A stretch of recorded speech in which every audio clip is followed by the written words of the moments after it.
Hello student, स्वागत है आपका हमारी यूट्यूब चैनल बायोबॉक्स में। जी हाँ बच्चों, बहुत सारे स्टूडेंट का एक कमेंट आ रहा था कि सर हमें कोई स्ट्रेटजी बताइए जिससे हम क्या कर सकें कि महाराष्ट्र सिटी का जो 2021 का जो एग्जाम होने वाला है उसमें बायोलॉजी जो सब्जेक्ट है उसमें हम out of 100 95 plus marks gain कर सकें। तो वो क्या स्ट्रेटजी होने वाली है, चलिए देख लेते हैं। तो पहले हम समझेंगे कि बायोलॉजी इतनी इंपॉर्टेंट क्यों, ठीक है। तो जरा देखिए, जो MHT CET होता है, ठीक है, MHT CET का एग्जाम होता है, इसमें इंजीनियरिंग, फार्मेसी और एग्रीकल्चर के लिए कराया जाता है। तो हम बात करेंगे फार्मेसी के लिए, ठीक है। फार्मेसी में ही बायोलॉजी सब्जेक्ट होता है। तो एक्चुअल में फार्मेसी में कितने सब्जेक्ट आपको एग्जाम देने पड़ते हैं, कितने कितने सब्जेक्ट का? फिजिक्स का, केमिस्ट्री का एंड बायोलॉजी का। आपको 3 सब्जेक्ट प्रिपेयर करने पड़ेंगे, ठीक है।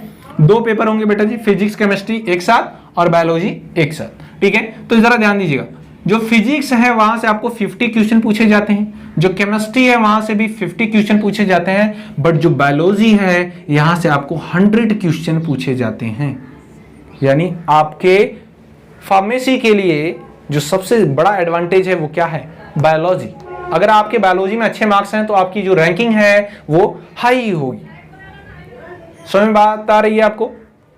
तो देखिए वो स्ट्रेटजी क्या होने वाली है जिससे हम क्या कर सकते हैं, 95 प्लस मार्क गेन कर सकते हैं। तो देखते हैं जरा, अगर हम बात करें बायोलॉजी की तो कुछ इसके इंपॉर्टेंट पॉइंट्स पे जरा हम नजर डालते हैं और आप खुद सोचिएगा, मैं आपको विद प्रूफ करके दिखाऊंगा, ठीक है, कि क्यों ये स्ट्रेटजी फॉलो करनी चाहिए, ठीक है। तो पहली जो स्ट्रेटजी है बच्चों, इंपॉर्टेंट डायग्राम।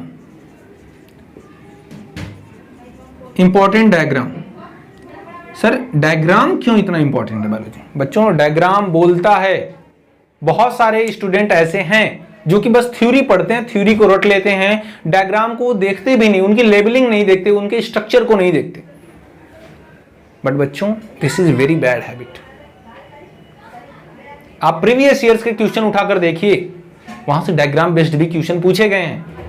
और इनफैक्ट आपके क्लास 12th में ऐसे ऐसे चैप्टर हैं बहुत इंपॉर्टेंट जहां से 7 to 9 क्वेश्चन पूछे गए हैं और वो पूरा का पूरा चैप्टर ही डायग्राम बेस्ड है।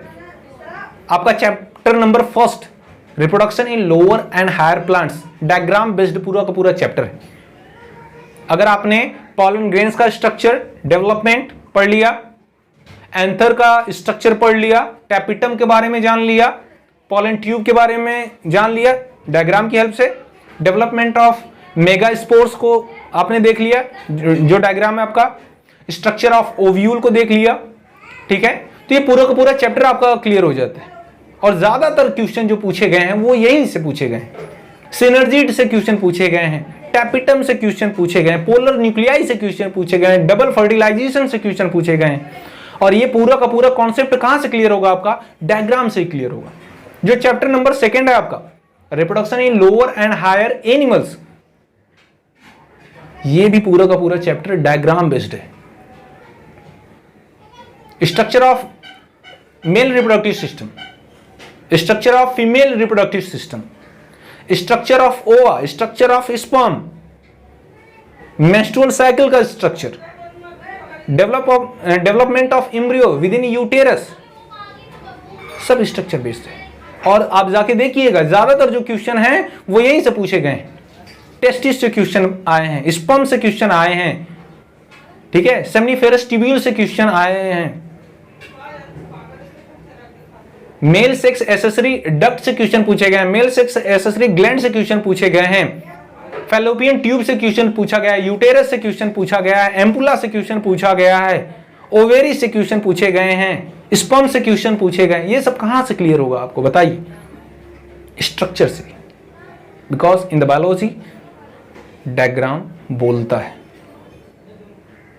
तो अगर ये दोनों चैप्टर आपको समझना है ना, बहुत सारे ऐसे चैप्टर हैं, अगर ये चैप्टर पूरे समझने हैं आपको तो आपको करना क्या होगा, सिर्फ और सिर्फ इनके पहले क्या करिए, डायग्राम को देखिए, उनकी लेबलिंग देखिए, उनके स्ट्रक्चर को देखिए, पूरा का पूरा चैप्टर क्लियर हो जाएगा। और महाराष्ट्र सीईटी के लिए कौन कौन से ऐसे इंपॉर्टेंट चैप्टर है और क्या स्ट्रेटजी होनी चाहिए, मैंने डिस्क्रिप्शन में लिंक दिया हुआ है, जाकर देखिए। वहां पे आपको बहुत सारी विटामिन के, अमाइनो एसिड की, इवोल्यूशन की ट्रिक भी मिल जाएगी, ठीक है। तो जाकर एक बार विजिट करिए। और हाँ, सब्सक्रिप्शन फ्री है तो आप कर सकते हो। चलिए आगे देखते हैं आगे क्या होने वाली है। तो आपको एक इंपॉर्टेंट नोट्स बनाना चाहिए, नोट, ठीक है।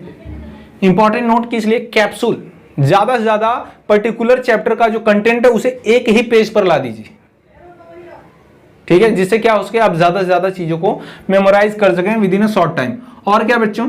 ट्रिक, बायोलॉजिकल ट्रिक, जैसा कि आपको मैंने बताया डिस्क्रिप्शन में आपको मिल जाएगी, हमारे यूट्यूब चैनल पे बहुत सारी ट्रिक मैं अपलोड करने वाला हूं, ठीक है। और इतनी जबरदस्त ट्रिक है बच्चों, मैं आपको बताऊं कि 2017 में 2 क्वेश्चन मेरे ह्यूमन इवोल्यूशन ट्रिक से मैच किए थे डायरेक्ट।